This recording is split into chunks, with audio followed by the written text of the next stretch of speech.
Today I'm going to show you how to change a flat tire on this Automotive 101 right here on Weekend Wrenching.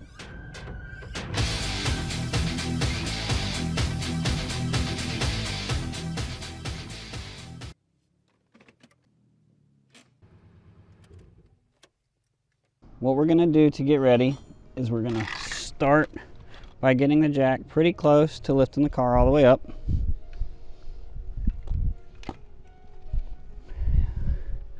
Once we get the jack close, get it into position to where it's capable of lifting the car,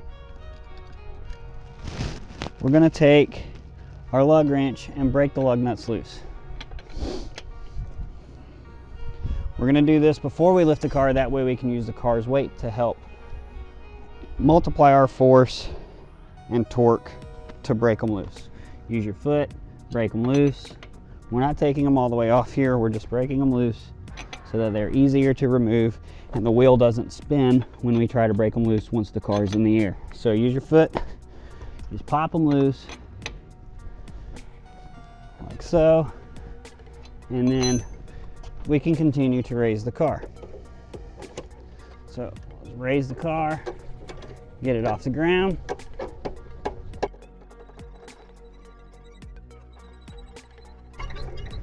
Wheels off the ground. Now I can take the lug nuts off.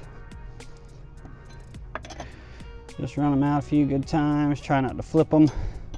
So you lose them in the grass. You're on the side of the freeway. Cars are whizzing by. Already stressed enough. You're late for a meeting. At least you're going to have a story to tell when you get there. All right, they're loose enough. Take them off by hand.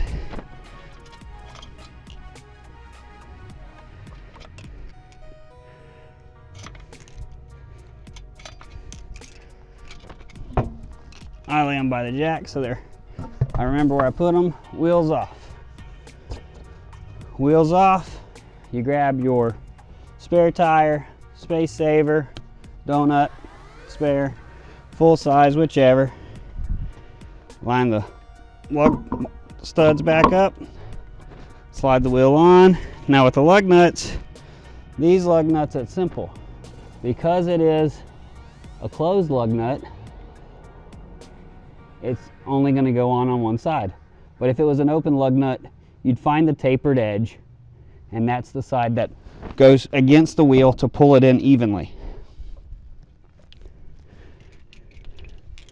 So we're going to start all the lug nuts by hand, so we make sure we don't cross thread them, because if you cross thread them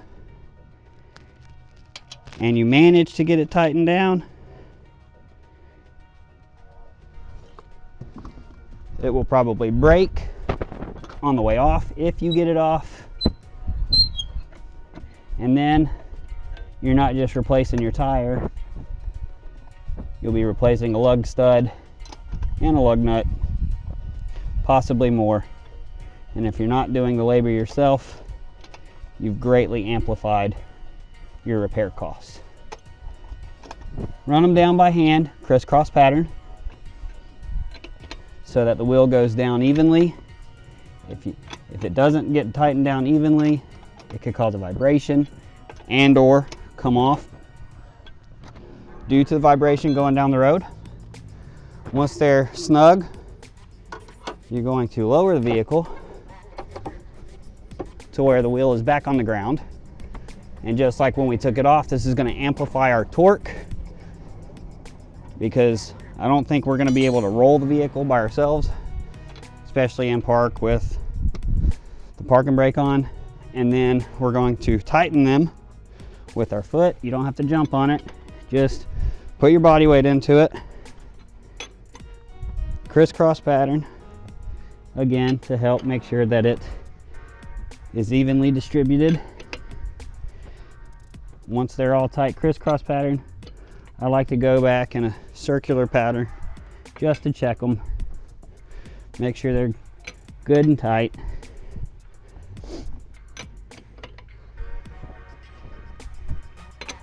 And this will get you down the road to your repair. And then you just finish taking the jack out,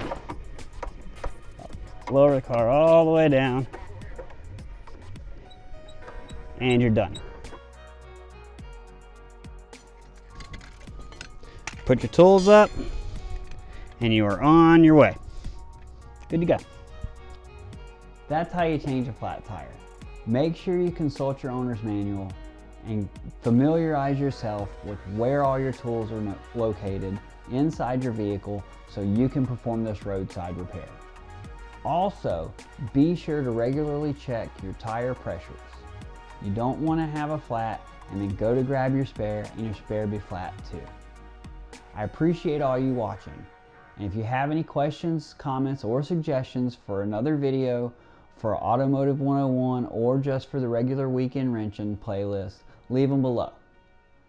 And if you like what you see, hit that like and subscribe button and make sure you ring that bell so you don't miss anything. Thanks again for watching, guys, and we'll see you next time. Keep on wrenching.